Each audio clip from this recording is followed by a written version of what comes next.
Labarai da ɗumi-ɗuminsa daga ƙasar jamhuriyar Nijar.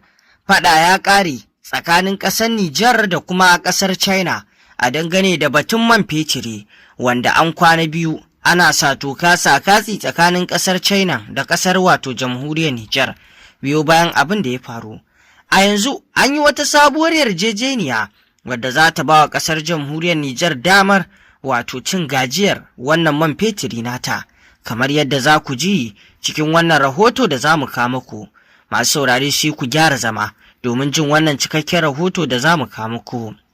A yau muna ranar Laraba, 20 ga watan Mayu na shekara ta 2026. Masu saurare barkanmu da sake kasancewa da ku cikin rahotannin da muke kawo muku. Kamar yadda muka ambata muku, fada ya ƙare tsakanin ƙasar jamhuriyar Nijar da ƙasar China akan batun man fetiri, wanda a yanzu an shimfiɗa wata sabuwar yarjejeniya tsakanin ƙasar China da ƙasar ta jamhuriyar Nijar. Nijar da kuma wato kamfanin ƙasar China na WAPCO sun sanya hannu kan sabuwar yarjejeniya tsakanin ƙasar Nijar ɗin da kuma wato ƙasar China da wannan kamfani na WAPCO. Wanda idan ba za ku manta ba dai, yau kusan tsawon shekara ɗaya kenan ana kucece-kucece na rikici tsakanin ƙasar Nijar ɗin da kuma ƙasar nan ta China akan batun man fetiri. Wanda abin ya janyo haka shine wato tsohuwar yarjejeniya wanda tsofaffin 'yan siyasar ƙasar Nijar suka sanya wa hannu akan ta dai ta baba take. Wanda wato hukumomin CNSP sun ga cewa wannan tsohuwar yarjejeniya tsohuwar yarjejeniya ce wadda take ta son zuciya, wadda take fifita ma'aikatan wato ƙasar China a bisa ma'aikata na ƙasar jamhuriyar Nijar. Ko kuma ma mu ce maɗalikan yarjejeniya ce a maimakon ta fifita sashi bisa sashi wanda zai zamanto da adalci tsakani, sai ta fifita wato ƙasar China akan ƙasar Nijar. Domin hatta farashin da ake ba wa ƙasar Nijar ɗin akan man fetirin farashi ne da yake cutar da ƙasar jamhuriyar Nijar ɗin. Duka dai a cikin tsohuwar wato yarjejeniya tsakanin 'yan siyasar ƙasar da kuma wato kamfanin na China. Wanda shugaban ƙasa Janar Darme Abdurrahman Chani da ya yi larwai akan wannan al'amari, ya ce wannan yarjejeniya dole a duba ta, dole a sake sabuwar yarjejeniya, ba zai yiwu a ci gaba da tafiya cikin wato duhu cikin abin da bai dace ba.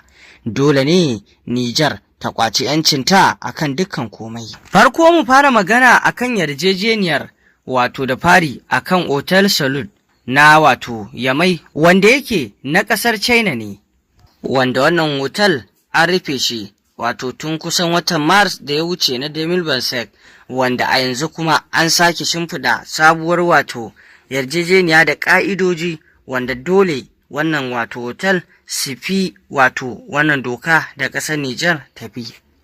Dole ne su bi dokoki da ƙa'idoji da ƙasar Nijar ta shimfiɗa musu.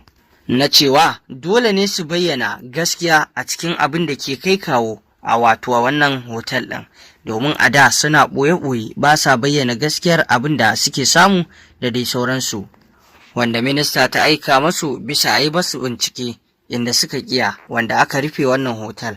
A yanzu an buɗe an kuma shimfiɗa yarjejeniya da kuma ƙa'idoji, wanda minista a gaishe ta jagoranta kuma an kammala komai.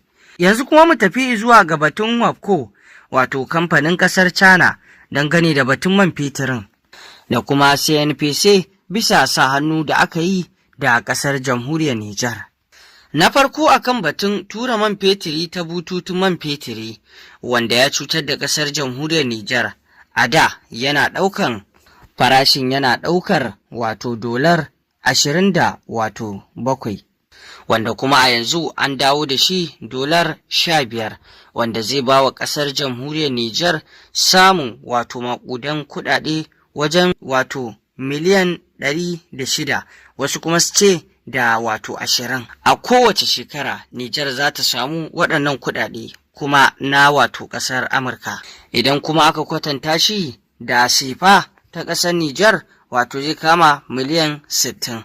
Ka duba dai ka ga irin sauyi da aka samu da kuma ci gaba ta wannan fuska, saboda CNSP sun tsaya kai da fata wajen tabbatuwar an yi abin da ya dace. Sai kuma irin kaso da ƙasar Nijar take da shi a WAPCO, wanda a da ba ta da wani kaso. A yanzu haka za a ba wa ƙasar Nijar kaso 45 na sai da man fetiri ga wato ƙasashen waje. Inda a yanzu cikin wannan sabuwar yarjejeniya ta nuna ba za a sake yin abu a ƙudindina ba ko kuma cikin duhu, da abin da za a yi idan man fetiri aka tura shi ya tafi ta Benin ya fita aka sayar da shi ga kasuwannin duniya, to za a yi komai a buɗe ba tare da an yi shi a ƙudindina ba domin kowa ya fuskanci abin da aka yi. Babu wani ɓoye-ɓoye domin ƙasar Nijar ta samu haƙƙinta daidai yadda ya kamata. Kaga kenan haka zai ba wa ƙasar Nijar samun sanin nawa aka sai da man fetirinta, nawa za ta samu, kaga kenan babu wani ɓoye-ɓoye.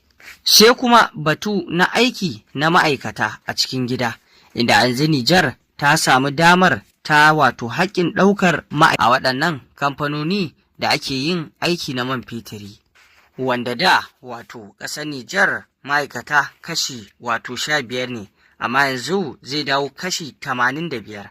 Kaga kenan ƙasar Nijar ta samu fifiko, kuma hakan shine abin da ya kamata ya dace, domin ƙasar Nijar a cikinta ake aikin kuma arzikin nata ne, to don haka bai kamata dama a ce ma'aikatan waje sun fi na cikin gida yawa ba. Kusan yanzu za a samu ma'aikata kusan 440 da wani abu. Kaga wannan babban ci gaba ne duka-duka a cikin waɗannan shekaru 4 masu zuwa. Kuma fa abin da ya kamata ku sani shine idan ana zancen wannan ma'aikata ba fa waɗanda za su ringa ƙananan aiki ba ko kuma suna zuwa ramummuka domin yin aiki.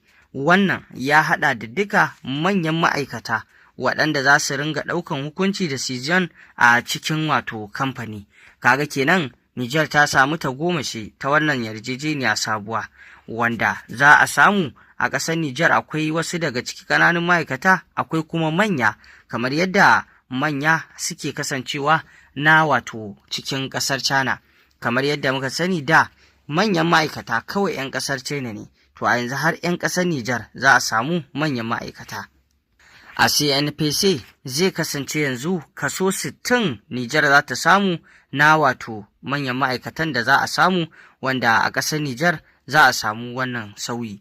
A Soras kuma za a samu kaso 85 cikin ma'aikatan Nijar. Duka a wasu shekaru masu zuwa, kamar shekaru 4 haka, na wannan abu zai gama tabbata, za a samu waɗannan kaso masu yawa. Sannan kazalika batun kasuwanci na sai da man fetirin, wa yanzu CNPC da OPCO dole za su bawa wato kamfanuwa na ƙasar Nijar dama ta kaso 45. Wannan kaga ci gaba ne.